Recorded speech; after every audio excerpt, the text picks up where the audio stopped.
Olá, amigos. No ar, mais uma edição do programa Capital Mística. Hoje temos um assunto bem interessante e polêmico. Exatamente do tipo de tema que eu gosto. Um dos grandes mistérios que muito se fala, mas ninguém tem respostas, é a reencarnação. Algumas pessoas acreditam, muitas pessoas, diga-se de passagem, outras não acreditam.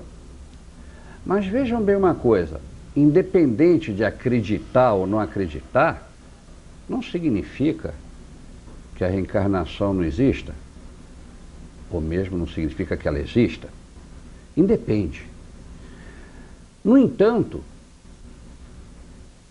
é mais ou menos como a eletricidade. Até hoje, cientificamente, não está provada que a eletricidade existe, ou seja, provada em termos científicos. Mas olha os resultados. Vocês estão me vendo aí na tela, graças à eletricidade. Mas, pela ciência, ninguém sabe o que é eletricidade. A mesma coisa a reencarnação. E já existe uma terapia de grande valor que tem como base a reencarnação. Chama-se psicoterapia reencarnacionista. Hoje temos como convidado especial do programa o Papa da terapia reencarnacionista aqui no Brasil. O nome dele, Mauro Kuiktiko, é o nome russo. Origem dele, Porto Alegre. Ele é médico. O currículo dele, meu Deus do céu, levaria o programa todo para ler. Mas eu acho que eu estou fazendo os telespectadores sofrerem, né? É o meu lado sádico. Eu vou apresentar logo essa pessoa que já está ficando lendária aqui. E vamos aproveitar a presença dele e espremer o cérebro dele para que ele nos dê o maior número possível de informações. A principal delas, afinal, a reencarnação existe ou não existe? Então vamos lá, vamos trabalhar. Mauro, prazer em tê-lo aqui conosco. Prazer, já. Seja bem-vindo ao programa. Obrigado, Devo dizer que sem puxa-saquismo, estou honrado em tê-lo aqui. Ok? E sem puxa-saquismo também estou honrado, porque a pessoa que me trouxe, que é o Zé Vitor, grande terapeuta aqui de Florianópolis, me falou muito bem de ti e me falou que tu é o maior astrólogo de Santa Catarina. Não. Foi o que ele me disse. Ele está me vendo com os olhos da amizade. É. Ok. Mauro, olha, tem tanta coisa para te perguntar que fica difícil até botar as ideias em ordem. Mas, seguindo já a tradição do programa, eu sempre uso o primeiro bloco do programa para querer saber um pouco sobre você. Eu sei que você é médico, que você tem especialização em homeopatia, em florais, e uma porção de coisas. Agora, de onde surgiu o seu interesse pelo reencarnacionismo e como surgiu essa coisa de você partir para uma terapia que utiliza a reencarnação como um método holístico de cura? Eugênio, quando eu me formei em 71 lá na Faculdade de Medicina lá da URGS, lá em Porto Alegre, eu fui para o Rio de Janeiro me especializar em pediatria, me tornei pediatra e trabalhei, fiz pós-graduação em pediatria e trabalhei muitos anos como pediatra. Depois, um dia, fiquei no Rio de Janeiro. Depois, um dia, o meu pai morreu, hoje eu diria desencarnou, em Porto Alegre. Eu vim a Porto Alegre, enterramos o corpo do meu pai, voltei ao Rio de Janeiro e a partir da noite seguinte, no início eu achei que era um sonho, o meu pai começou a me aparecer durante meu sono e me dizendo para mim voltar a Porto Alegre, que eu tinha um trabalho a fazer em Porto Alegre. E na noite seguinte ele tornou a aparecer, e todas as noites ele aparecia e me falava a mesma coisa, Até que passado algum tempo, Jaime, eu concluí que não era um sonho, não era assim a manifestação de uma saudade, de um desejo de encontrar meu pai. Ele estava realmente me aconselhando que eu voltasse a Porto Alegre, que eu tinha um trabalho a fazer lá em Porto Alegre. Voltei a Porto Alegre, continuei trabalhando como pediatra. Naquela época eu sofria de herpes, que é uma doença considerada incurável pela medicina tradicional, porque a nossa medicina tradicional, da qual eu sou digamos, um ex-representante, porque hoje em dia eu já estou nas terapias holísticas, espirituais. Mas a nossa medicina tradicional, ela trata apenas o físico, acredita que a doença começa no corpo, tem que ser tratada no corpo. Então tem uma série de doenças que a nossa medicina tradicional considera como crônicas e incuráveis, entre elas a herpes mesmo, né? E eu fiz inúmeros tratamentos para herpes e nada resolvia. Um dia eu fui consultar com uma médica homeopata, a doutora Cleusa Barbosa, lá em Porto Alegre, e para minha surpresa, ela fez uma entrevista comigo, perguntando como é que era a minha personalidade, como é que eu era, pediu para me contar a minha infância, traumas e mágoas e coisas que todos nós temos. E ao final da consulta, ela me falou que ia me dar um medicamento para mágoa, chamado Natrium Muriaticum. E eu pensei comigo, mas que tem a ver uma coisa com outra? Mas deve ter. Ela falou, então passa na farmácia, tu vai receber um vidrinho assim, e tu vai tomar de guti-guti, depois daqui a um tempo tu volta aqui e tal. Tá bom. Saí dali, fui na farmácia, encomendei, fui lá, busquei. Lembro direitinho que eu estava caminhando na calçada, assim, eu ia dobrar à direita numa rua, onde era o meu consultório de pediatra, e na curva, assim, eu peguei, eu vou tomar agora mesmo. Ela mandou tomar de noite, eu falei, eu vou tomar agora mesmo. Peguei, tirei a rosquinha, assim, quando eu tomei e fiz a curva. Quando eu fiz a curva, eu senti que alguma coisa aconteceu. Me pareceu assim que o mundo tinha clareado. Eu falei, que estranho. Bom, essa é a impressão minha. Bom, e eu estava com o meu herpes ativo naquela época, né, naqueles dias. Eu notei assim que parei de pensar no herpes. Quando eu voltei a pensar no herpes dali a alguns dias, eu levei até um susto. Pensei assim, mas cadê o meu herpes? Né? Falei, opa, sumiu. E como eu estou me sentindo bem, estou mais leve, estou mais tranquilo, estou mais feliz, o mundo está mais claro. Aí isso é efeito placebo. Dentro do cientificismo, sim, né? É. Aí ela me convenceu, eu tomei lá uma aguinha, e isso é efeito placebo. Mas passou um mês, passou 2, passou 3, passou 4, e o meu herpes não voltou. E eu estava me sentindo muito bem, energeticamente, espiritualmente, psicologicamente, estava bem. Eu disse, não, mas não pode ser efeito placebo, tem que ter algum efeito aí. Voltei lá e falei, doutora Cleusa, marquei outra consulta, doutora Cleusa, como é que é isso aí? Ela, não, mas eu te dei medicamento, assim, me explicou. Eu falei para ela assim, ó, e onde é que a gente aprende isso aí? Ela falou, aqui em Porto Alegre não tem curso, agora tem, né? Mas isso fazem uns 20 anos, né? Mas em Curitiba tem. Quer fazer curso lá? Quero. Ela ligou para Curitiba, falou com o catedrático, doutor Gamarra, muito famoso. Salvador Gamarra. Salvador Gamarra, né? Um figurão, né? É. E não sei se ele é boliviano, acho que ele é boliviano. Paraguai, né? Paraguai. Uma figura, né? Impressionante. E eu fui lá, fiz 3 anos de homeopatia, comecei a trabalhar com homeopatia, comecei a ser processado pelo Conselho de Medicina, ali começou a minha saga, porque a homeopatia não era aceita pela medicina. Comecei a ser processado, comecei a trabalhar com homeopatia como pediatra. Depois comecei a estender mais para um pai, para uma mãe, para uma tia, para uma avó, para um vizinho. Estendi a clínica para todas as pessoas. Comecei a estudar florais, comecei a trabalhar no espiritismo, comecei a trabalhar na Umbanda também, na Umbanda branca. Ou seja, eu comecei a entrar em religiões ligadas à reencarnação. E um dia eu estava no meu consultório, conversando com uma pessoa, e ela me falava de uma mágoa, um sentimento de rejeição, uma tristeza. Eu pedi ela para me contar a sua infância, ela começou a me contar a infância, e eu pensando assim, onde é que se originou isso aí? Será que foi o pai que trabalhava fora, não dava bola para ela? Será que era a mãe que não era carinhosa? Eu estava ali fazendo aquela pesquisa que os psicoterapeutas fazem, quem foi o vilão da infância, né? Quem é que fez mal para essa pessoa? Onde é que começou na infância isso aí? Quando eu ouvi uma voz, depois eu hoje em dia escrevi um livro chamado Dr. Elcio Voz, né? Uhum. Eu ouvi uma voz aqui que me falou assim, ó, sabe que essas vozes falam? Tu sabe como é que é, né? Elas falam não é com palavras, então codificando o que a voz me disse, né?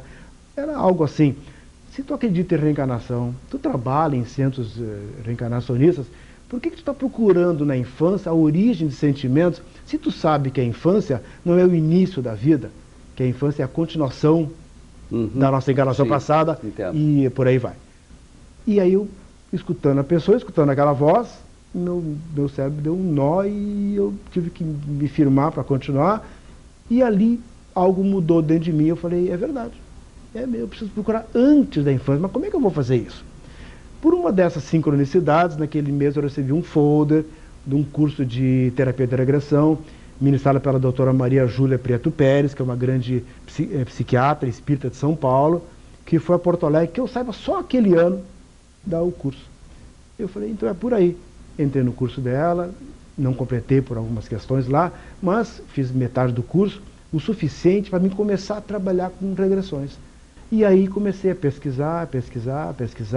Hoje em dia já realizei mais de 5.000 sessões de regressão. Hoje em dia eu dou curso de regressão, curso de psicoterapia reencarnacionista, na verdade. E eu estava falando ali antes, né, o Jaime, assim, se a reencarnação existe ou não existe, quem acredita, quem não acredita. Quando me perguntam assim, Mauro, tu acredita em reencarnação?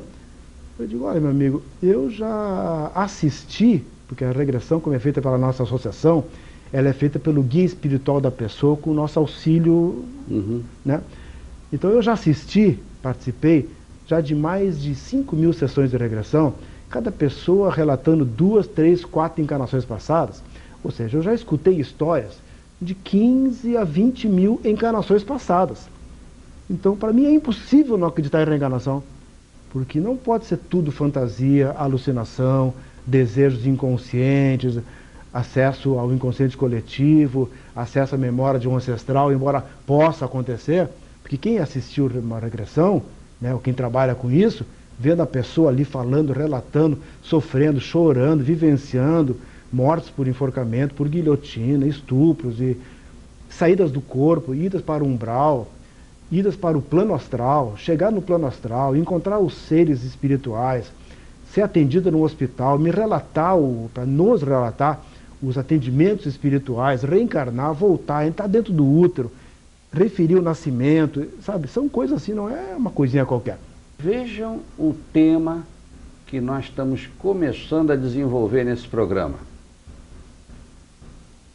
Vamos para os nossos comerciais e no próximo bloco eu prometo a vocês que eu vou tentar virar o Dr. Mauro pelo avesso para ele nos contar essa história direitinho. Aguardem. Voltamos e estamos entrevistando o Dr. Mauro Quictico, presidente da Associação Brasileira de Psicoterapia Reencarnacionista, médico, terapeuta, professor, pesquisador. Muito bem.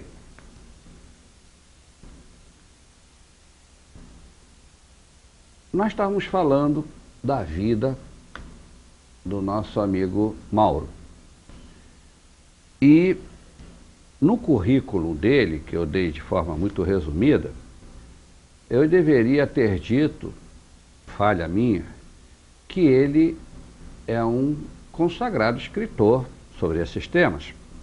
Ele já tem 5 livros lançados sobre o tema reencarnação. Os livros, tem aqui alguns deles. Por exemplo, Doutor, eu ouço vozes. Ainda há pouco nos bastidores, eu estava aqui brincando com o Mauro, dizendo assim, isso daí não é livro escrito por um médico holístico. Isso daí é um livro que deve ter sido escrito por um médico especializado em otorrinolaringologia, que é o diagnóstico, né? Doutor, eu ouço vozes. Aí o médico diz, então você não é surdo, né?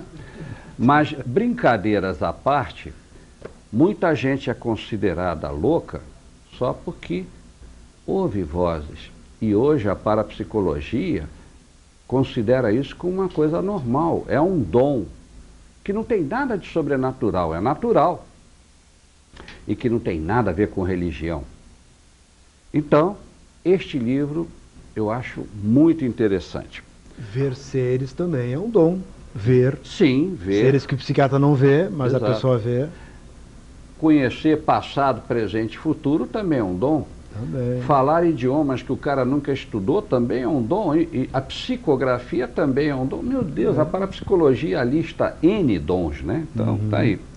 Esse aqui eu acho que deve ser muito interessante. Como aproveitar a sua encarnação. Olha aí. Hã? Realmente é um senhor livro. E tem uma bonita mandala, inclusive, como pano de fundo aí, para quem gosta de mandalas. Tem um terceiro livro, que esse aqui eu vou dar uma canja para os telespectadores. 20 casos de regressão, né, do mesmo autor, Mauro Fuítico. E quero chamar a atenção que dentro do livro vem um CD de áudio em que conta um caso integral de regressão, né? E é muito interessante. Eu peço então para o Dr. Mauro que nos fale um pouco desse caso de regressão que está aqui como exemplo, com a autorização do Claro, paciente, com certeza, naturalmente. Com certeza. Que diz isso aqui? Jaime, esse é um caso de um rapaz, uns 40 anos de idade mais ou menos, veio consultar comigo há cerca de um ano atrás, me referindo a uma história de fobia social e depressão. Ele já estava assim, há cerca de 20 anos sem estudar, sem trabalhar, trancado em casa, trancado no seu quarto, se dava bem com a mãe, estava bem com o pai, uma pessoa muito boa, querida, um rapaz normal, mas trancado, e tomando inúmeros medicamentos psicotrópicos, inúmeros tratamentos, melhora gradativa, mas ele não saía daquele estado, ele não conseguia sair de dentro de si, ele não conseguia sair de dentro da sua casa e do seu quarto. Bom, aí combinei com ele, então nós fazemos algumas regressões, né? Na primeira sessão de regressão, ele encontrou a sua encarnação imediatamente anterior a essa. Por que eu sei que era anterior a essa? Porque ele era um mendigo que vivia embaixo de um viaduto. Então, passei embaixo do viaduto, tinha que ser em 1900 e pouco, né? Talvez São Paulo, talvez Estados Unidos, algum lugar assim mais desenvolvido tecnologicamente. E ele me descreveu, a faixa 2 desse CD, né? Ele me descreveu toda aquela encarnação dele como mendigo. E quem assistiu uma regressão, ou quem escuta uma regressão, sabe que a pessoa não fala assim: ah, eu estou vendo que eu era um mendigo, eu estou sentindo que eu morava embaixo de um viaduto. Não, não é assim. Porque como o tempo não existe, e dentro do nosso inconsciente tudo é presente, tudo está acontecendo agora, nesse exato momento e o tempo todo, a pessoa na regressão, ela fala assim: eu sou mendigo, eu moro embaixo de um viaduto, e chora, e sofre, e tinha lá feridas na perna, e com um cachorro, morava num lugar lá muito feio. Ele foi descrevendo aquela vida de mendigo até o final daquela encarnação, desencarnou, saiu do corpo, foi encaminhado para o mundo espiritual, recebeu um tratamento espiritual num hospital no mundo espiritual, foi ficando bem, se recuperando, aí já não era mais um mendigo, voltou a ser um espírito, né? E foi indo ficando bem, terminamos a primeira sessão de regressão, ou seja, iniciou quando ele era um mendigo, a recordação foi até o final da vida dele. Nós trabalhamos com o que nós chamamos de regressão completa. A regressão completa, ela não para logo ao final do trauma, ou ela não para na morte, ela continua, porque nós queremos realmente desligar a pessoa daquela encarnação passada. Então ele acessou a vida de mendigo, foi até a morte, desencarnou, foi para o mundo espiritual, recebeu um tratamento, ficou muito bem, encerramos a regressão. O comentário dele, depois dessa regressão, dali a alguns dias, quando voltou à consulta, foi assim: Mauro, eu tenho a sensação de que eu acordei. A impressão que eu tenho, ele me disse assim, é que eu era aquele mendigo hoje. Então tem pessoas que estão vivendo uma vida passada, ou mais vidas passadas, concomitantemente com essa vida atual no consciente, uma ou mais encarnações passadas no inconsciente, mas tem pessoas que estão muito mais no passado do que no presente. São muitos desses casos rotulados como esquizofrenia, bipolar, paranoia, depressões severas que não cura com tratamento, recebe eletrochoques, coisas assim.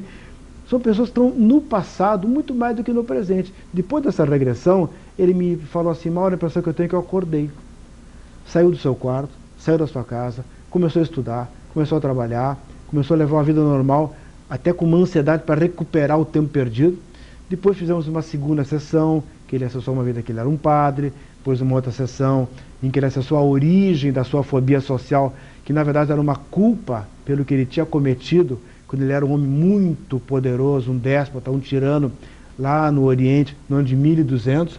Com 3 sessões de regressão, ele se desligou de 4 encarnações passadas, ou seja, ele ficou muito mais nele, nessa vida atual, que a finalidade da regressão é desligar a pessoa do passado para ela ficar mais ela mesma hoje em dia. É regredir para progredir.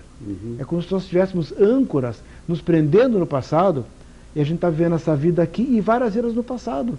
E no caso, isso tudo que você está nos contando aqui de maneira resumida, consta toda a história nesse CD que está anexo aqui ao livro. Esse CD é 20 casos de regressão. Cada regressão dura 1 hora, 1h30. Algumas eu gravo num gravador digital, com autorização da pessoa, passo para o computador. Ele me autorizou a montar esse CD sem nenhum dado de identificação. Sim. As iniciais são fictícias, não tem nada que ele identifique.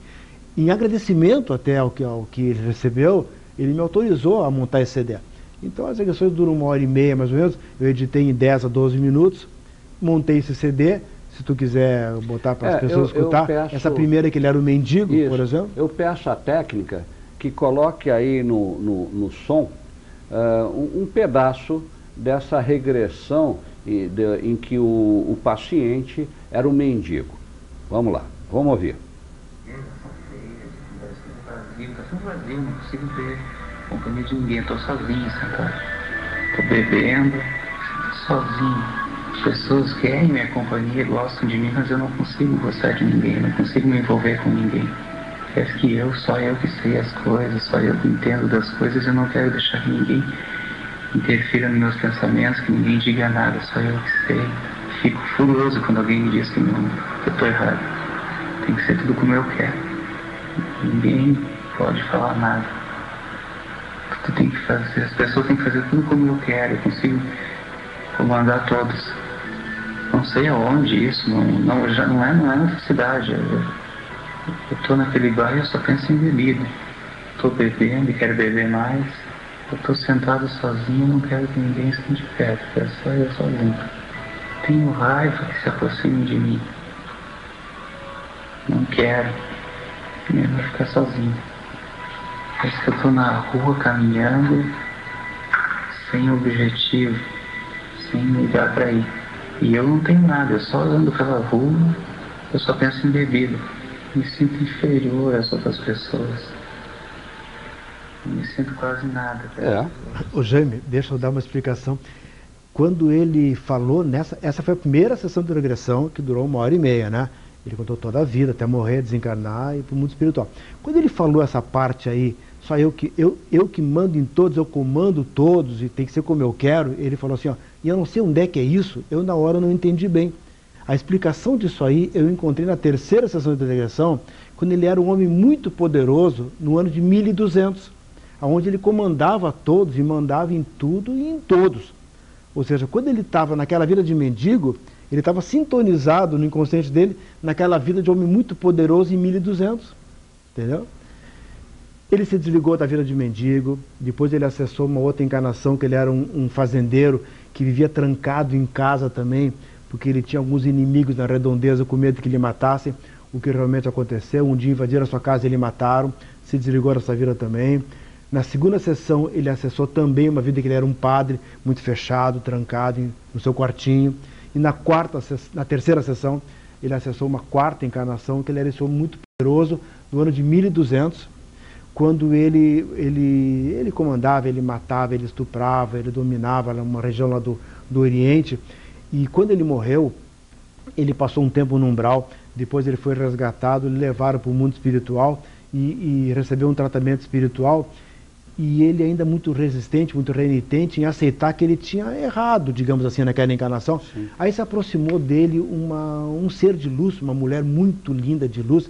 Ele se emocionou, chorou muito nessa regressão, que irradiou luz para o seu cardíaco e fez aflorar a vergonha pelo que ele tinha feito e sido naquela encarnação.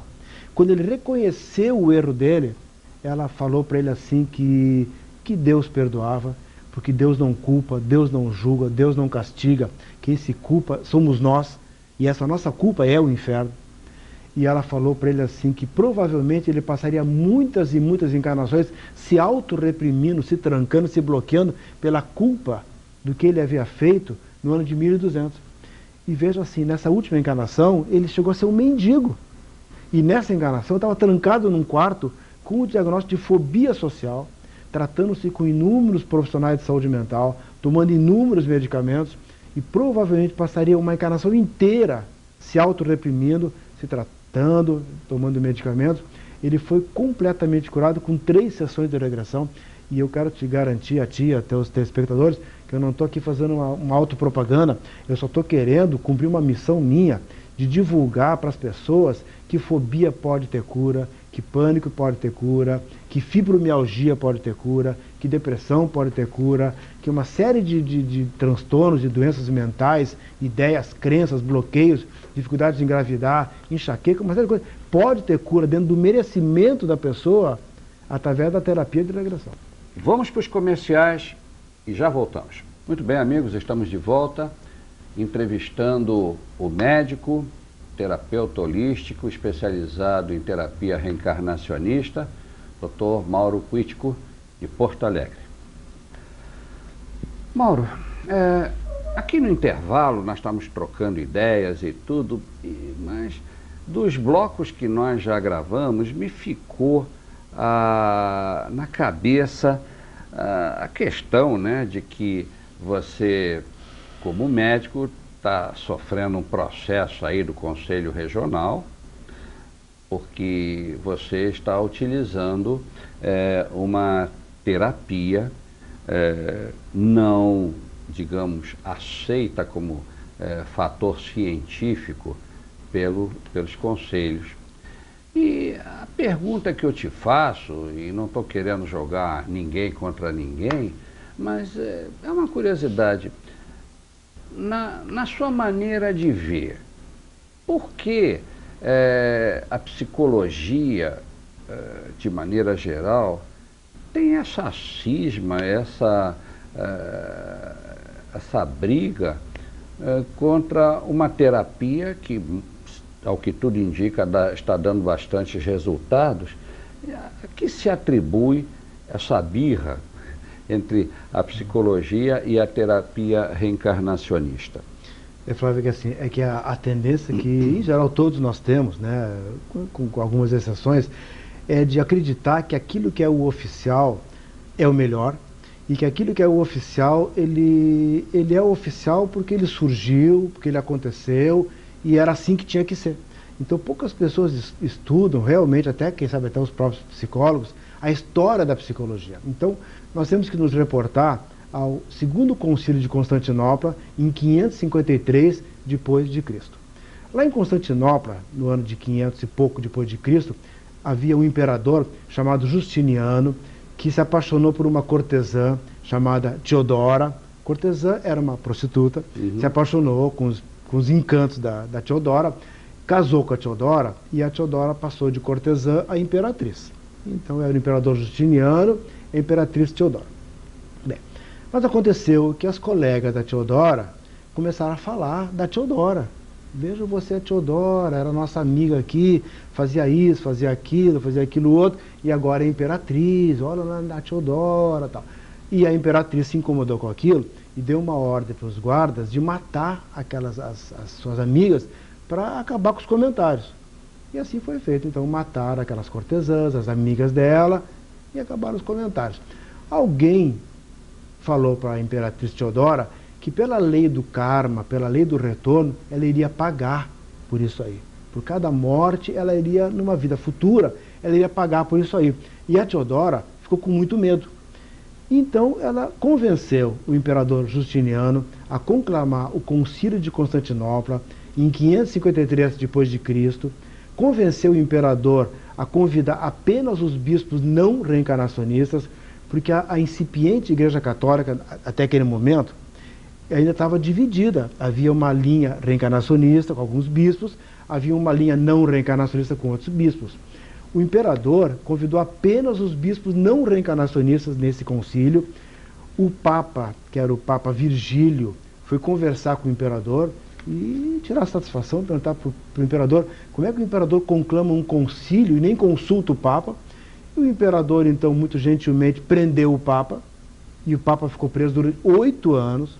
Foi realizado o concílio de Constantinopla em 553, foi feita uma votação: reencarnação existe, sim ou não? O resultado óbvio é que naquele concílio se decretou que reencarnação não existe.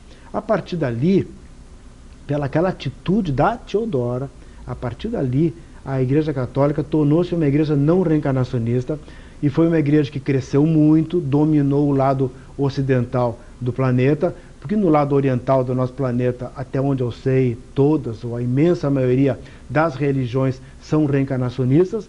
Então lá no Oriente nem se questiona se reencarnação existe ou não existe. Lá no Oriente a reencarnação existe. Quando nasce uma criança, as pessoas ficam olhando para saber quem é que voltou. Será que é o vô fulano? Será que é a avó fulana? Vamos ver a personalidade, o jeito de caminhar, o gosto alimentar. É a tia tal. Lá é uma curtição deles, é saber quem é que está chegando. Nem pergunto se reencarnação existe ou não. Aqui no Ocidente se divide as opiniões reencarnacionistas, não reencarnacionistas. Então a Igreja Católica cresceu, dominou o lado ocidental do nosso planeta. Sim. Aconteceram algumas dissidências com suas razões, o protestantismo e outras.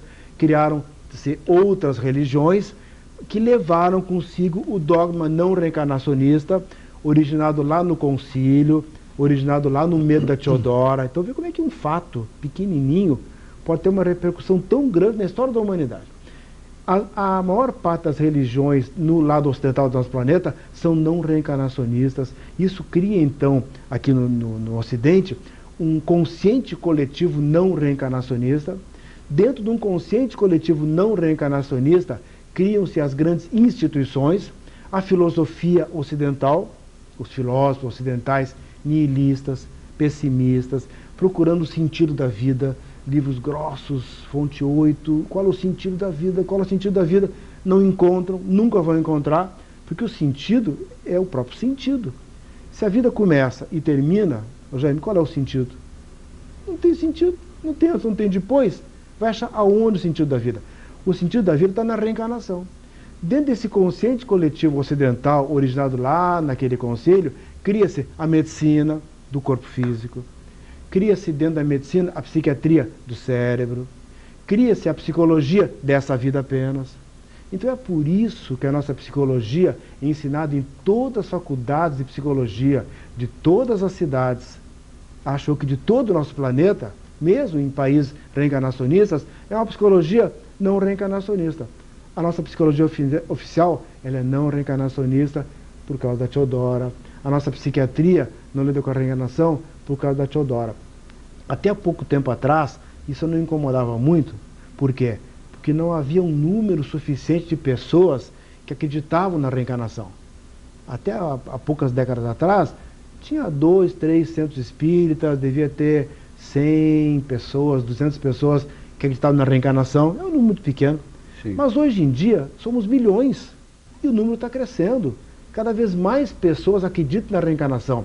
Tanto pessoas que se colocam no papel de pacientes, como pessoas, médicos, psicólogos, psicoterapeutas, que acreditam na reencarnação. Então chegou um momento, e aí surgiu então a psicoterapia reencarnacionista, para colaborar nesse processo evolutivo da psicologia e da psiquiatria. Chegou um momento de surgir uma psicologia reencarnacionista, uma psiquiatria reencarnacionista, para ser praticada por pessoas profissionais que acreditam na reencarnação, para lidar com pessoas, os pacientes, que vêm consultar e que não querem falar só dessa vida atual. Querem saber para o que reencarnaram, querem saber como é que estão indo nessa encarnação, a finalidade da sua encarnação, qual é a sua missão, estão aproveitando essa encarnação, estão evoluindo espiritualmente. Então é surgido um momento em que é necessário uma nova psicologia e uma nova psiquiatria que agregue a reencarnação.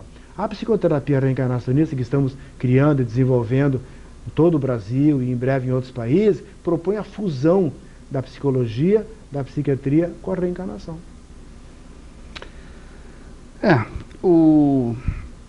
Estava vendo aqui no meu follow-up aqui.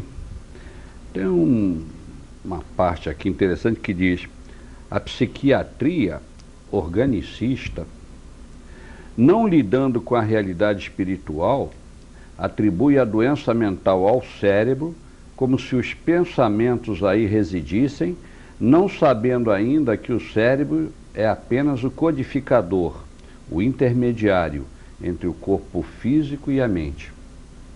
Então, acho que esse talvez seria o ponto de vista em que a psiquiatria parece estar firmemente atolado e não sai daí, ela não está conseguindo ver horizontes mais amplos, talvez. Isso você, na sua maneira de ver, teria razão de ser, então, por esse motivo? Claro, gente, porque nós sabemos que os pensamentos e os sentimentos são estruturas energéticas. E o cérebro é uma estrutura física. Claro que também sabemos que o físico é energético. Tudo é energia. Físico, o físico é energia condensada. Mas nós sabemos que o pensamento e o cérebro não estão no cérebro. O cérebro é um codificador, é um intermediário entre o corpo mental, o corpo emocional e o corpo físico. É como se fosse... Eu posso estar aqui, num certo momento, escrevendo no meu computador, mas eu não sou o computador. Eu sou eu. O computador é um instrumento que eu estou usando. O cérebro é um instrumento que a mente usa para se comunicar com o físico e vice-versa. Então a psiquiatria quer melhorar os pensamentos das pessoas, quer melhorar os sentimentos das pessoas com psicotrópicos. Os tratamentos psiquiátricos, como diria o nosso conhecido Boris Casoy, são uma vergonha, gente. São uma vergonha, porque o tratamento psiquiátrico, os medicamentos chamados antidepressivos. Nesse meu livro, Doutor Eossovose, tem um capítulo que eu coloco todos os efeitos colaterais dos antidepressivos, dos ansiolíticos, dos antipsicóticos, um trabalho que me deu mais de 1 ano de pesquisa para colocar todos os efeitos colaterais, porque as pessoas, quando vão tomar os medicamentos, elas pegam as bulas. A bula é um papel desse tamanho em fonte 7. Né? A pessoa olha, bom, quando vai ler o efeito colateral, quando acha com uma lupa o efeito colateral, os nomes são tão estranhos, né? A granulocitose, a aplasia, não sei o que ninguém sabe o que é, a não ser o médico, né? A pessoa já não consegue achar a palavra. Quando acha a palavra é tão complicado, sabe o que o paciente faz? Diz assim, deixa pra lá. Mas não é assim, deixa pra lá, não. Por exemplo, tem um medicamento que eu, quando era pediatra, usava e os pediatras usam, que é o medicamento mais usado para enurese infantil, que é o xixi na cama das crianças, que é o tofranil. Toda criança que faz xixi na cama toma tofranil. Você sabe qual é o efeito colateral, um dos efeitos colaterais do tofranil? Está lá na bula? Morte súbita em criança. Caramba. Sabe o que é isso? Tu tem um filho que faz xixi na cama, tu leva no pediatra, ele fala, faz xixi na cama? Tofranil. E teu filho morre. Mas está na bula escrito. Os antidepressivos, os antipsicóticos, eles passam a ilusão para as pessoas que eles são antidepressivos, antipsicóticos. Eles não são não são medicamentos curativos, porque a nossa medicina herdeira lá dos inícios, lá dos concílios, né? Não é uma medicina curativa, porque ela atribui a doença ao corpo físico e a cura ao corpo físico. Quando nós sabemos que é uma cura verdadeira, é uma cura nos pensamentos, é uma cura nos sentimentos, é uma cura na retificação da vida da pessoa, é uma cura dirigida ao espírito da pessoa.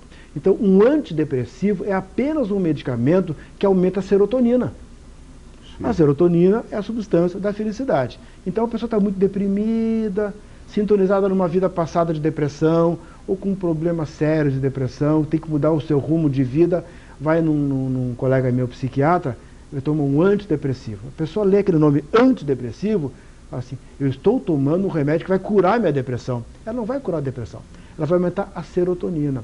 Um antipsicótico, medicamentos que se usa para esquizofrênicos, que na maior parte das vezes não são médiums, muitas vezes em desequilíbrio, um antipsicótico é um medicamento que baixa a adrenalina, que baixa a noradrenalina. Sabe o que o antipsicótico faz? Ele desacelera o cérebro da pessoa. Então toda pessoa que toma antipsicótico, ela fica robotizada. É como se eu pegasse meu carro agora e fosse para Porto Alegre a 10 por hora na estrada. Sabe o que vai acontecer? Eu não vou atropelar ninguém, eu não vou capotar, eu não vou cair no acostamento, mas eu vou levar 1 ano para chegar em Porto Alegre a 10 por hora. A pessoa toma antipsicótico, ela não consegue pensar, ela não consegue falar, ela não consegue raciocinar, ela não consegue trabalhar, ela não incomoda ninguém, que bom, mas ela não cura. Então, a nomenclatura dos medicamentos em si já é um problema, chamado de antidepressivo, antipsicótico. Não são medicamentos são medicamentos que atuam nos neurotransmissores. Por quê? A psiquiatria organicista acredita que os pensamentos e os sentimentos estão no cérebro e tem que atuar no cérebro. Tem que atuar na mente e nos sentimentos. Bom, e como é o nome desse remédio que se usa para fazer com que a criança não faça mais xixi na cama? Tofranil. Tofranil. Bom, usando o humor negro, realmente o efeito secundário aí, causar uma morte súbita, é de lascar. Mas vamos ver sobre o lado positivo. Te garanto que cura, né? Porque a criança não faz mais xixi na cama. Faz mais xixi na o objetivo não é esse? O objetivo é para fazer xixi na cama, né? E nós sabemos, né, Jaime, que o xixi na cama vem do medo. Sim. E veja bem, por outro lado também, tem outra vantagem. Olha meu humor negro aí. Hoje eu estou terrível, hein? Vai ter que me aturar, Mauro. Olha outra vantagem. A criança vai fazer a terapia reencarnacionista em loco. Ah, vai lá para cima, lá para o hospital. Com os espíritos de luz. Exatamente. É para pensar, hein? Mas depois, quando reencarna, vem com o mesmo medo aí e vai fazer xixi na cama de novo. Não é negócio, né? Não. Aí é melhor tomar florais, com fazer certeza. reiki, por aí. fazer, se ela tem medo de escuro, de fazer uma desobsessão. Por aí. Aí ela pode curar. Meus amigos, enquanto vocês saem desse terrível problema que eu coloquei vocês, tem filho que faz xixi na cama, dá esse remédio, mas corre o risco da criança morrer. Toma ou não toma? Enquanto vocês estão pensando nisso, vamos para os comerciais e no outro bloco nós vamos tratar disso com mais profundidade e com mais seriedade também. Era só para desanuviar um pouco o ambiente. Nos aguardem. Bem, amigos, estamos de volta entrevistando o Dr. Mauro Witko, de Porto Alegre, médico, terapeuta, presidente da Escola de Psicoterapia Reencarnacionista, dando cursos em Porto Alegre, em Curitiba, Rio de Janeiro, Florianópolis. E, bom, Mauro, diga-me uma coisa. Em que consiste, então, né, em termos práticos, a terapia reencarnacionista? O que é que ela faz? Para que é que ela serve? Quais os instrumentos que vocês utilizam no trabalho de vocês? Sim. A psicoterapia reencarnacionista, ela propõe uma fusão entre a psicoterapia e a reencarnação. Ou seja, nós não conversamos com uma pessoa enxergando uma pessoa. Nós enxergamos um espírito encarnado aqui na Terra, mais uma vez, com uma finalidade. A encarnação tem uma finalidade, que é uma busca de mais evolução espiritual. Se nós perguntarmos para as pessoas reencarnacionistas, Jaime, assim, para o que nós reencarnamos? Todos vão dizer assim: nós reencarnamos em busca de evolução espiritual. Certo? Agora, se nós perguntarmos para cada pessoa individualmente: meu amigo, na tua compreensão, para o que tu reencarnou dessa vez? A resposta que mais se ouve é: não tenho a mínima ideia. Ou seja, mesmo as pessoas reencarnacionistas, elas sabem que nós reencarnamos, teoricamente, para evoluir espiritualmente, mas não sabem para o que reencarnaram dessa vez. A nossa psicoterapia reencarnacionista, ela tem uma pretensão de ser parecida com a psicoterapia realizada no período intervidas, interencarnações, ou seja, quando nós morremos, ou quando morre nosso corpo físico, nós saímos do corpo, ou ficamos um tempo ainda na Terra, mas depois vamos para o mundo espiritual, ou vamos para o umbral e depois vamos para o mundo espiritual, ou vamos, na maioria das vezes, diretamente para o mundo espiritual. Chegando no mundo espiritual, depois de um tempo, nós vamos participar de grupos, ou vamos conversar com orientadores, com amparadores do mundo espiritual, quando nós vamos fazer então uma recapitulação, uma revisão, uma análise dessa encarnação que findou. Quando estamos lá em cima, revisando a encarnação que findou, as duas frases mais ouvidas são: Ah, se eu soubesse. E ah, se eu lembrasse. Ah, se eu lembrasse o quê? Por que que eu fui filho daquele pai? Por que que eu escolhi? Por que que a minha alma escolheu uma infância pobre? Por que que a minha alma precisou vir filho daquela mãe? Por que que eu reencarnei? Ou seja, as duas frases mais ouvidas são ah, se eu soubesse e ah, se eu lembrasse. A terceira frase a seguir é assim, uma voz mais angelical, dizendo assim, meu amigo ou minha amiga, não te preocupes, tu terás uma nova oportunidade, que é a próxima encarnação. As estatísticas do mundo espiritual dizem que cerca de 99% de nós, quando chegamos lá em cima, Jaime, chegamos frustrados quanto aos objetivos da nossa encarnação. Ou seja, nós reencarnamos para evoluir espiritualmente, passamos 80, 90 anos, digamos, em média, aqui nessa terra, morre o nosso corpo, nós subimos para o mundo espiritual fracassados, frustrados, porque não alcançamos nossos objetivos, não evoluímos o que viemos evoluir, não transformamos o que viemos transformar. Mas por quê? Porque a maior parte das pessoas, mesmo os reencarnacionistas, não sabe para o que reencarnaram. Então a pretensão, aí no bom sentido, dessa nossa escola de psicoterapia reencarnacionista é ajudar as pessoas a entenderem a finalidade da sua encarnação. Ou seja, eu estou no meu consultório, entra uma pessoa, vem consultar comigo, quem está entrando é um espírito encarnado que veio conversar comigo e eu vou procurar ajudar essa pessoa, dentro da minha limitação de ser encarnado, que é uma grande limitação, a ajudar a entender para o que reencarnou. Eu não sei por que essa pessoa reencarnou, a pessoa também não sabe por que ela reencarnou, mas tem uma pessoa que sabe tudo a respeito daquela pessoa. Sabe quem é? O guia espiritual daquela pessoa. Então, uma característica das regressões da nossa Associação Brasileira de Psicoterapia Reencarnacionista é trabalhar com a regressão que não é realizada pelo psicoterapeuta. Nós não fazemos a regressão. Nós somos auxiliares do mundo espiritual. Ou seja, o que nós fazemos no momento da regressão? Conversamos com a pessoa uma vez, duas, três, marcamos uma sessão de regressão. O que eu faço? O que o Zé Vitor faz? O que a Silene faz? O que os psicoterapeutas reencarnacionistas fazem? Ajuda a pessoa a fazer um relaxamento no corpo físico, incentiva a pessoa a fazer uma expansão da sua consciência, que é ela simplesmente imaginar que começa a crescer, começa a subir como um balão que vai inflando, mas nós não conduzimos, não dirigimos, não direcionamos. Nós queremos ajudar a pessoa a expandir a sua consciência, a elevar a sua frequência, para ela se colocar ao acesso do seu guia espiritual, que aí sim entra e realiza a regressão. Vai levar a pessoa para uma encarnação passada, para ela recordar aquela encarnação, com duas finalidades. Uma, o desligamento de uma situação que originou uma fobia, um pânico, uma depressão, uma dor, etc. Dois, um outro objetivo, uma viagem de autoconhecimento, uma lição, um aprendizado, um entendimento. A pessoa realizando 2, 3, 4 sessões de regressão e ela acessando 1000, 2, 3 mil anos, uma viagem dirigida pelo seu guia espiritual e não por mim, a pessoa pode encontrar aí nessa viagem a finalidade da sua encarnação, vendo atitudes repetitivas, padrões comportamentais repetitivos, ou seja, uma pessoa autoritária há 2, 3 mil anos, ela descobre que ela reencarnou para deixar de ser autoritária.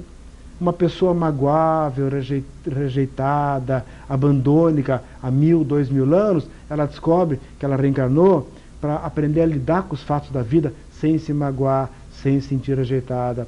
Uma pessoa que se sente inferior, menos que os outros, há 2000 anos, há 3000 anos, que descobre isso nessa viagem promovida pelo seu mentor espiritual, ela descobre a finalidade da sua encarnação, que é aumentar a sua autoestima. A pessoa que se acha mais do que os outros, descobre que ela reencarnou para se sentir igual aos outros.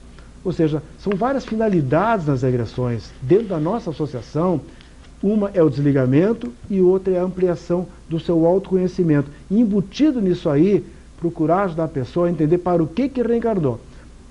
No momento que a pessoa entende para o que ela reencarnou, aí começa o trabalho. Que é, então, aproveitar essa encarnação no sentido da transformação.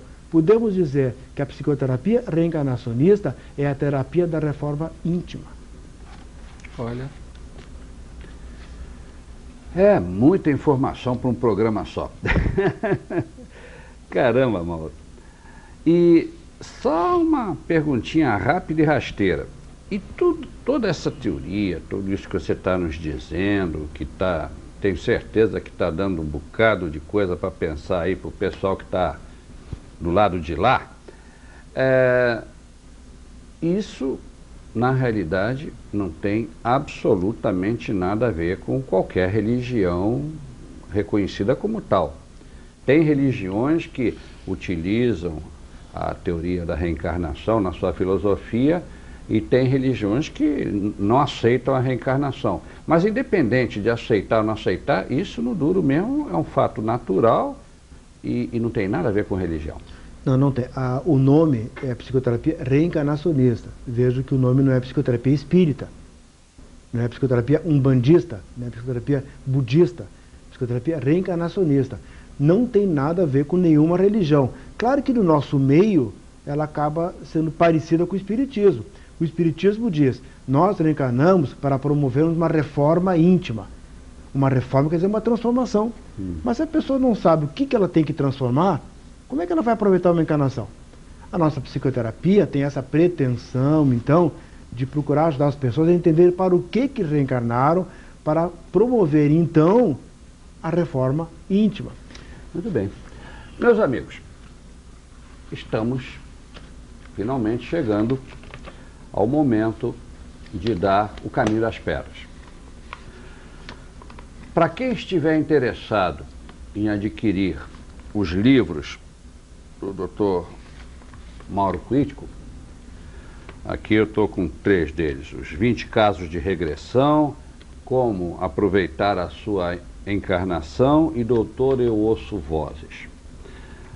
Vocês podem tentar encontrar esses volumes na livraria catarinense, qualquer livraria catarinense aqui da cidade.